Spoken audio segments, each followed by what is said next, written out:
So we're back on the plots, and tonight I'm going to be collecting the ingredients for a soup that I'm going to be making. A kale soup, kale and onion. So behind me is the main ingredient, and that's the curly kale, the borrow kale, as you can see. We also need to get some potatoes, which I'm going to be getting shortly, and also the onions, which we've got stored up at the top in Tiki Tunnel number 1, which is our polytunnel, our main polytunnel. So yeah, let's collect the ingredients, get back to the homestead and make the soup. Alright guys, so that's going to be my harvesting vessel for the evening, which is one of the big pots. You can get the big tubs like that with the handles on. We usually use these for growing spuds in anyway, but we haven't grown any in this one this year, and it's nice and clean, or relatively clean enough for what we need it for, because I'm going to be collecting these potatoes out of this pallet collar bed that we've got down here. And inside here we've got some Ulster Prince, which are a new potato, but if you leave them in, they'll grow to a bigger size, and that's what we appear to have got there. So I'm going to harvest probably about 1.5 pounds of these potatoes, hopefully, if there is 1.5 pounds of them knocking around. What was that one doing, just lying on the top? Was that a wayward one? See, all the stems have come off them now on these spuds. I know the lady farmer only buried them in shallowly. They were a shallow planting of these potatoes, but I'm sure, have I already dug this bit out and just missed that one? You're not seeing, there should be more than that, shouldn't there, boys and girls? Eh? Anyway, no cheating. I'm going to check up here on this side. I bet I've dug all these ones out. Let's take a quick gander on the other side. Yeah, I think I've cleared all this side out. But as you can see in here, there's lots of creepy crawlies knocking around, which I hope have not been eating my my potatoes. But I've a good feeling that there's definitely going to be some here. I think there's some here and here. So we'll dig out this bit and we'll see what we've got. Alright. Well, there's one for the starter. Let's pull these out. The bucket there, the side. See what we've got. See if we've got anything worth having. Got a few. Like I said, they were very shallowly planted, these, by the lady farmer. Unfortunately. Or fortunately, whichever way you want to look at it. But I think unfortunately, because they could do with going down about 10 inches really. The seed potato. About 10 inches below ground level. And then you're more or less laughing, because you get the full crop then, or the full potential. There's the seed potato. As you can see, it was only about 4 or 5 inches down there, which didn't really get a chance to get to full fruition, boys and girls. But what have we got in here? Have we got any more? Or have they been taken? I should really keep a tally, you know, of what I've been digging up and what I haven't been digging up and where from. And I usually do. But on this occasion, I don't think I have.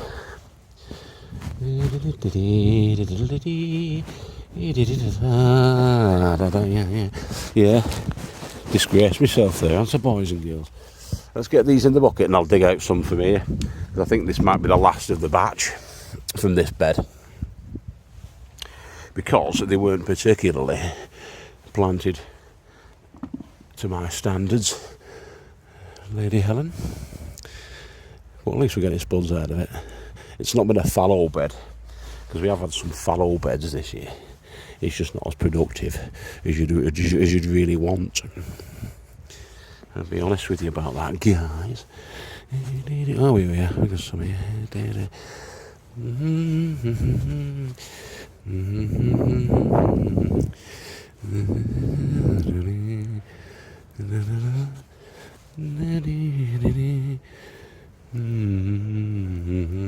a seed potato, as you can see, not buried too far down below ground level.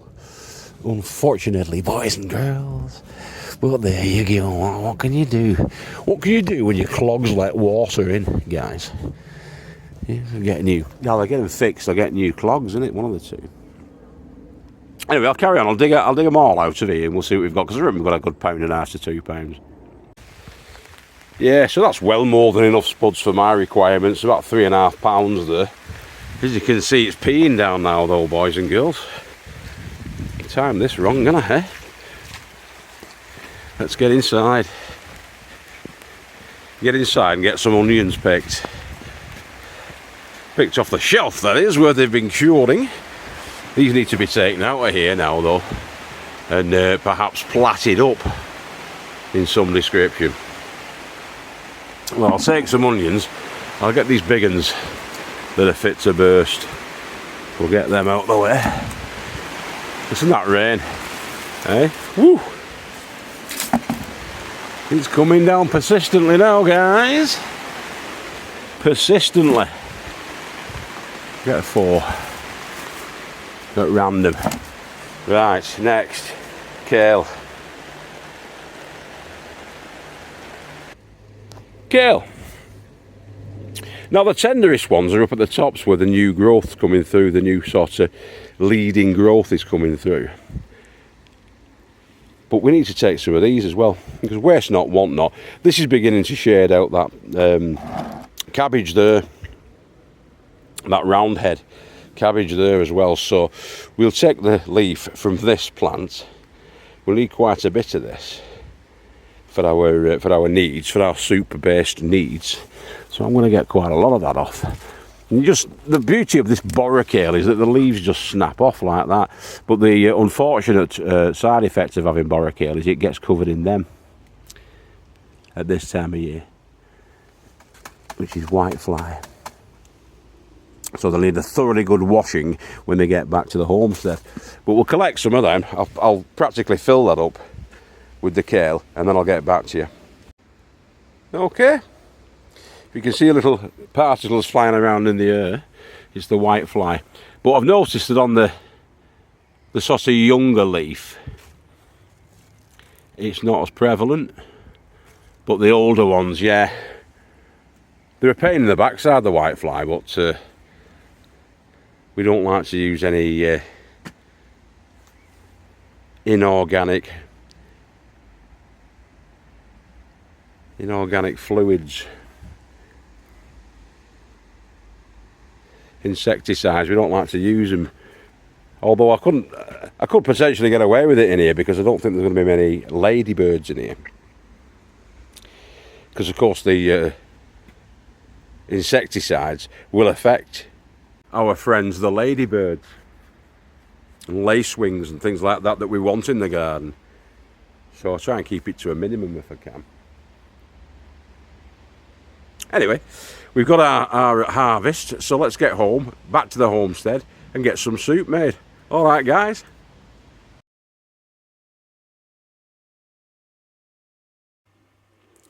Okay, so because the kale was sort of infested with whitefly, give it a good wash, and that'll just get rid of everything. There wasn't too much left on when I got it home, because I shook them all off and they all fell on the floor, the majority of them anyway. But the white powdery stuff that's on the back of them, I'm just going to rinse that off. Just make sure there's no eggs or anything on them before I chop them up. So what I'm going to do is I'm going to chop these onions up first. So obviously peel them, chop them pretty finely. And then I'm going to stash the onion chopped into that Pyrex, I can't speak, Pyrex dish there. Okay.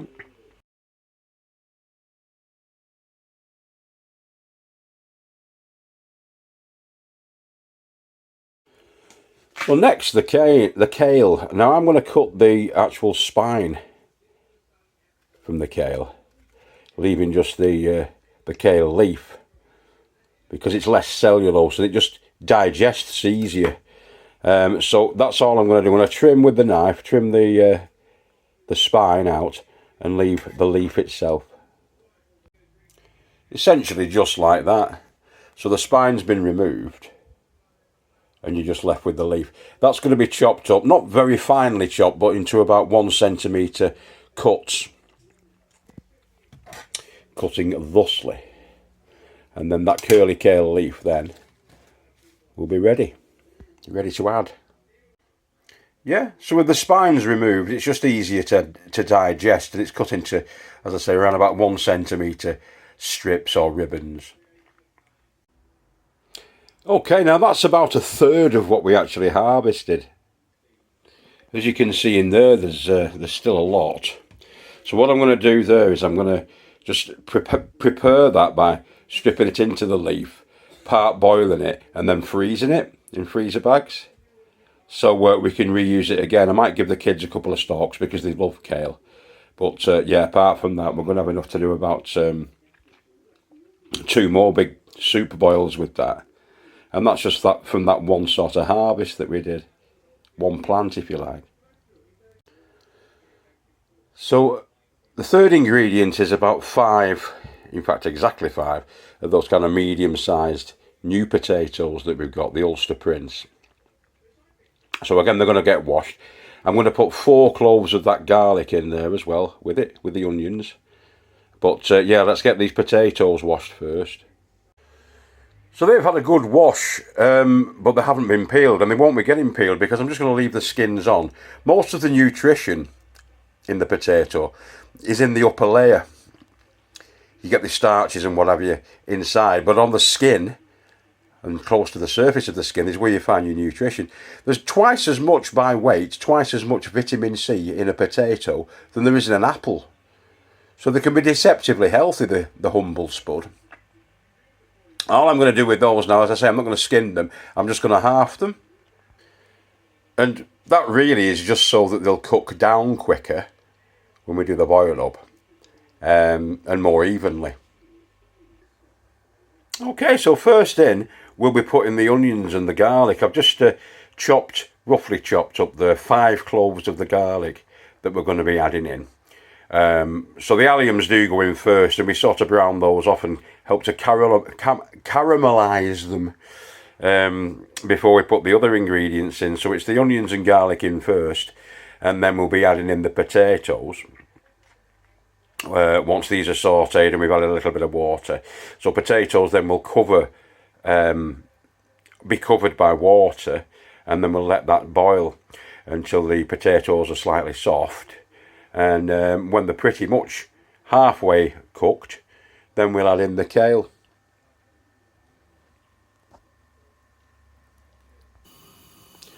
So into the pan we've put some butter. I like to do a soup using butter, why not? But we'll let that sort of melt down, and when it's started to bubble, we'll add in the onions and the garlic at that stage. Alright, so the butter's melted, and into that we're going to pour in our onions and garlic. Okay, we'll keep that stirring. It's on quite a high heat at the moment, just so that we can caramelise and then soften the onions and the garlic together. You might think that's quite a lot there, but it does render down. And the same thing will happen when we've got the spuds in. And at the end you'll think, oh, there's a lot of kale to go in there, but believe you me, it shrinks to about 1/4 the size. And we do want it to be a quite full soup, if you like, packed with vegetables. The more the merrier. And that'll help to naturally thicken the soup, because we'll be blending it at the end. It'll all get blended together with a hand blender, and you'll see the result. The potatoes and starch in the potatoes give it that thickness. So people sometimes they prefer sort of a cream of, so a cream of mushroom or a cream of vegetable soup. I don't really. I don't like adding in cream to the soup. We might well put a little bit of Stilton in, but not today. You know, the blue Stilton. but it's not necessary. We just want a veggie soup today, really. And the allium family is very, very good for you. I may well add another couple of cloves of garlic towards the end so that it can retain more of its volatile oil. I mean, this will just be for flavour. The longer you cook garlic, the more detrimental, really, to its health benefits. Raw garlic is excellent, but you'll stink like a pig, like a dirty French pig. You'll smell of garlic. You can smell the garlic and the onions now. It's a really sweet smell, actually. Slightly pungent, but rather sweet. And the taste is the same. This caramelises them, brings out the sugars. And then, of course, we'll be adding in probably around about a pint of water. Or just around half a litre of water. And then the potatoes, once these have caramelised a little bit. So leave me with that. I'll see you shortly. So they've been in there for 3 or 4 minutes now. And I'm going to add in the water. It's cold water. About half a litre of cold water that I'm going to be putting in. And I'll put some vegetable stock cubes in. But for some reason, I've been pretty rubbish at crumbling it. But that'll all crumble itself and sort of break down as the dish progresses and integrate itself into the stock. But those, 2 vegetable stock cubes. I'll tell you what brand they were in a sec. Yeah, so they're just the generic kind of Asda vegetable stock cubes. And that was because they were really cheap. Doesn't really matter.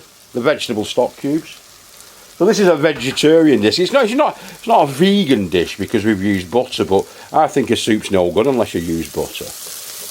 Treat it to butter, a bit of salted butter. There's probably about 3 ounces of salted butter in there. 2 to 3 ounces. Okay, so I'm just going to put the stock in. As I say, about a half a litre. Or a pint. Well, it's about a pint, isn't it? About a pint.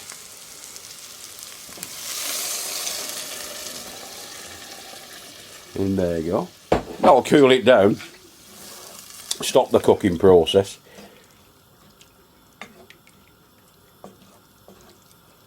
But yeah, as that goes in and it starts to break down, you can see already that the stock cube has dissolved. So that's good, isn't it? We'll leave that for a few minutes, bring it back to the boil, and then add in the potatoes and then turn it down to a bit of a simmer. Alright, so we're back up to the boil, and what I've decided to do with the potatoes, just so they'll cook quicker, is I've diced them into eighths, if you like. And doing it one-handed, I've dropped 2 on the floor. So I'm going to pick them up. I'll let them come back to the boil again, turn it down, let it simmer, and away we go for about another 30 minutes. So that's been simmering away now for about 25 minutes. I'm going to add in some protein in the form of beans, fine French beans, the elf beans, the Magical Joe elf beans, them. So they're going to go in.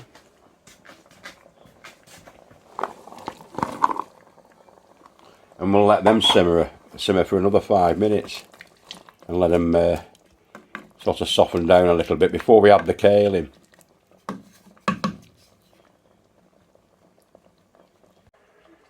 So here we've got ground turmeric, about a tablespoonful, a large tablespoonful. We've got pink Himalayan rock salt with ground black pepper. The pepper will activate or assist in the activation of the anti-inflammatory benefits of the turmeric, believe it or not. There's about a half teaspoon of the ground black pepper, and there's a heaped tablespoon of the turmeric. And into that as well, we're going to put the garlic. Of course, the garlic's got many, many beneficial properties. Okay, so that's been simmering with the fine French beans in it now for about 5 minutes. I'm going to put the garlic in last. So the first thing we're going to put in is our turmeric, thusly. Then our ground black pepper, and ground Himalayan, pink Himalayan rock salt. That's going in. And we'll give that a stir in. You can smell the earthy turmeric. It's not to everybody's taste, but the health benefits of turmeric are fantastic. So I'm always adding that in. Anti-cancer, anti-inflammation. Good all-round egg, the turmeric. The turmeric root, so that's dried and ground turmeric root that we put in there. And quite a lot of it. Well, it'll lose some of the pungency because it's mixed in with all the rest of the ingredients, but it's well worth putting turmeric in if you can cope with the taste of turmeric. It's kind of an earthy taste. Then you'll reap the benefits from that. Okay. So next up, we're going to add in our kale and leave it to cook for the remaining 10 minutes. But 5 minutes in, I'm going to be putting the garlic in, just so it slightly softens up. Okay. So all that kale's gone in there now, and it will wilt down.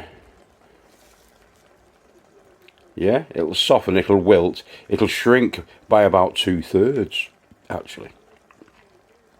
So although it's all stacked up on top now, that will reduce down into a good, basically thick brassica mix in there, and it'll taste excellent.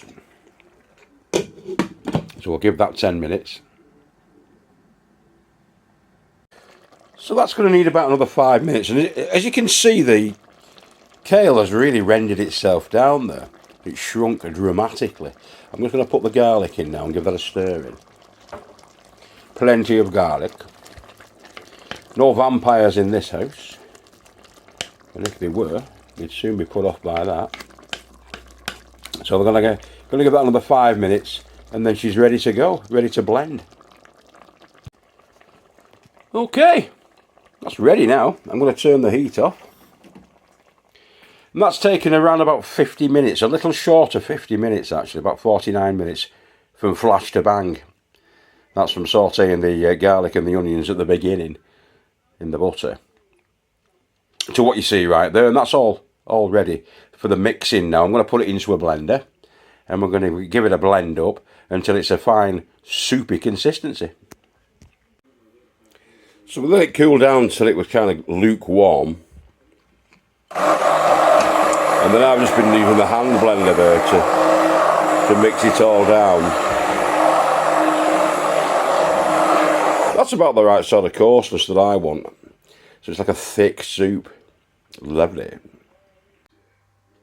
And there we go. I'm going to have a bit of a taste of that now, see what it's like, eh? Alright, here goes.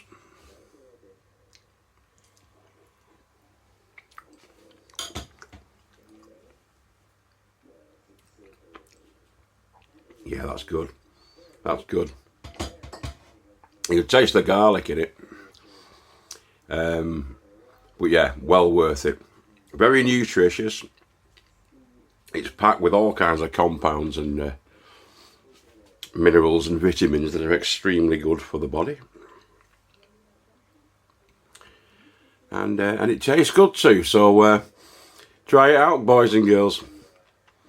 Alright, see you later. Have a good weekend. And I'll catch you on the flip side.